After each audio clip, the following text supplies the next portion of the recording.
So now हम आ गए हैं विद क्वेश्चन नंबर 4 और यहाँ पर भी हमसे बहुत इजी डिमांड की गई है। बोला गया है कि write down the argument matrix for each of the linear system in question number 3। तो जो अभी अभी हमने क्वेश्चन नंबर 3 सॉल्व किया है जिसमें हमने इक्वेशंस बनाई हैं, उन इक्वेशंस को अब हमने मैट्रिक्स की फॉर्म में जो है वो कन्वर्ट कर देना है। तो इससे भी अब जो है हमें काफ़ी चीज़ें सीखने को मिलेंगी। तो चलिए स्टार्ट करते हैं विद पार्ट ए। और क्वेश्चन तो उसी में थे तो इसलिए मैं क्वेश्चन दोबारा से नहीं बताऊंगी। पार्ट ए में क्या था कि टू इक्वेशंस थी इन टू अननोन वेरिएबल्स। ठीक है, तो वो दो इक्वेशंस हमने क्या बनाई थी, वो दो इक्वेशन हमने बनाई थी a11 x1 and a12 x2 equal to b1। बस वो मैं जल्दी से बना देती हूँ जो मैंने लिखा था यहाँ पे। सही, ये वाली इक्वेशंस हमने बनाई थी। अब कहते हैं इसको मैट्रिक फॉर्म में जो है आर्ग्यूमेंट मैट्रिक में कन्वर्ट करो। तो आर्ग्यूमेंट मैट्रिक है हमारे पास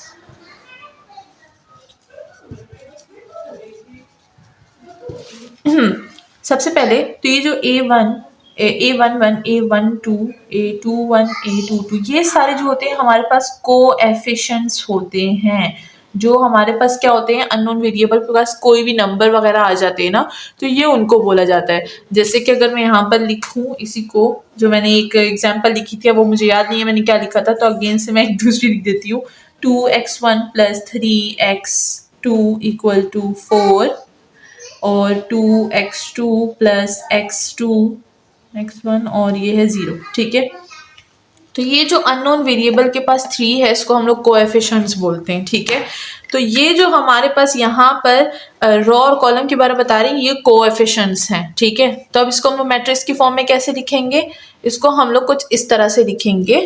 पहले मैट्रिक बनाएंगे और क्या है, 2/2 का है, तो ये हो जाएगा हमारे पास 2/2 का मैट्रिक। ठीक है, अब हमारे पास क्या है, फर्स्ट x1 है और a11 है। तो यहाँ पर हम क्या करते हैं, हम अननोन वेरिएबल को नहीं लिखते, हम कोएफिशिएंट्स को लिखते हैं। जैसे कि मैं लिखूंगी a11 a12 a21 a22।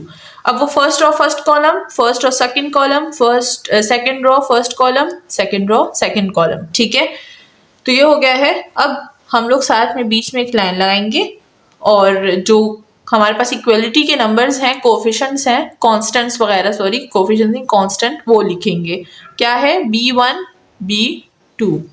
अब इसको आप ऐसे भी लिख सकते हैं और इसी मैट्रिक को जो है इस तरह से लिख दीजिए और दूसरे में ये लिख दीजिए। इधर कोई भी रिस्ट्रिक्शंस नहीं होती। ठीक है, इसको आप इस फॉर्म में भी लिख सकते हैं। मैं दो फॉर्म इसलिए बता रही हूँ ताकि कोई स्टूडेंट ये ना बोले कि मैम हमने फलाना तो इसको ऐसा लिखा था। ठीक है ना, हम फलाना ढिमकाना बहुत करते हैं ना, तो ऐसा ना हो कि आपके टीचर ने इधर ऐसे लिखा है जो आपके अपने लेक्चरर्स है और मैंने ऐसा लिखा हो तो आपको जो है इसमें डिफरेंस फिर लगे। नहीं, एक ही फॉर्म है, बस चॉइस होती है, आप ऐसे भी लिख सकते हैं ऐसे भी लिख सकते हैं।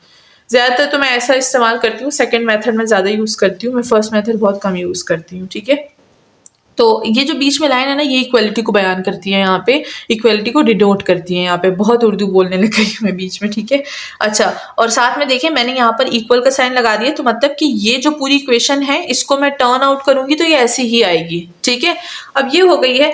इसको अगर हम लोग लिखें इन फॉर्म में, ये जो एग्जाम्पल मैंने लिखी है, तो फिर ऐसा कैसे लिखेंगे, चलिए अब वो भी लिख देती हूँ, ताकि अगर आपने कभी कांस्टेंट की जो है इक्वेशन को करना हो मैट्रिक फॉर्म में तो आप किस तरह करेंगे। 2, ये हो गया हमारे पास क्या, 3 2 1 इक्वल क्या है, 4 0।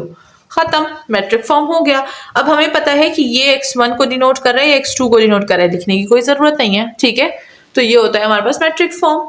तो फर्स्ट पार्ट हो गया, सेकेंड पार्ट भी इस तरह से करना है। चलिए सेकंड पार्ट की तरफ चलते हैं। इसको हटा देते हैं, इसको भी हटा देते हैं। तो अब है part 2, part B. Part B में हमें क्या बोला था, 3 इक्वेशंस इन 3 अननोन। सही है, तो हमने इक्वेशन क्या बनाई थी, a11 a21 a31। सही है, फिर था 1 2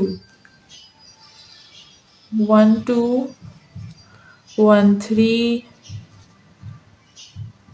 इसको जल्दी जल्दी लिख देते हैं।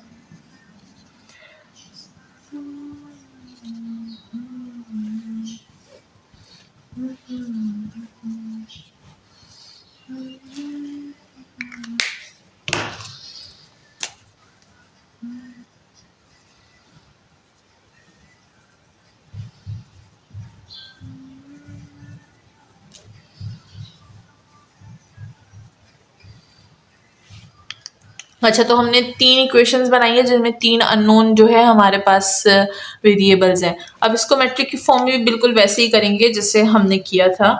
सही है। फर्स्ट में क्या लिखेंगे? 1 1 2 1 3 1, और फिर क्या है? 1 2 2 2 3 2, फिर है 1 3 2 3 और 3 3, B1 B2 B3 and that's all. देखिए मैट्रिक फॉर्म में कितनी आसानी से हमने इसको कन्वर्ट कर दिया है। इसी तरह से पार्ट 3 को भी करना है जिसमें 2 इक्वेशंस हैं और 4 अननोन है, जिसकी इक्वेशन तो मैंने क्वेश्चन नंबर 3 में बनाई थी, लेकिन उसका मैट्रिक फॉर्म आपने बनाना है। तो ये है आज आपका टास्क। होप के सबको उसको बनाने में भी कोई मुश्किल ना हो, क्योंकि काफी इसी तरीके से मैंने यहाँ पर समझा दिया है। और इसी के साथ इस क्वेश्चन को खत्म करते हैं। नेक्स्ट चलते हैं क्वेश्चन नंबर 5 की तरफ, जिसमें हम लोग क्या करेंगे पहले से देख लेते हैं। हाँ, जिसमें काम करना है, तो चलिए फिर उसके काम की तरफ बाद में जाएंगे। और अपना ख्याल रखिएगा, चैनल को सब्सक्राइब करना और शेयर करना अपने फ्रेंड्स के साथ बिल्कुल ना भूलिएगा। और साथ ही साथ आप कमेंट कर सकते हैं मुझे, और अच्छा सा कमेंट कीजिएगा, ठीक है? अप्रिशिएट कीजिएगा, इतना हार्ड वर्क कर रहे हैं यहाँ पे। एंड इसी के साथ आप मेरी ऑनलाइन क्लासेस ज्वाइन कर सकते हैं, जिसकी सारी डिटेल्स वीडियो के एंड में है। अल्लाह हाफिज।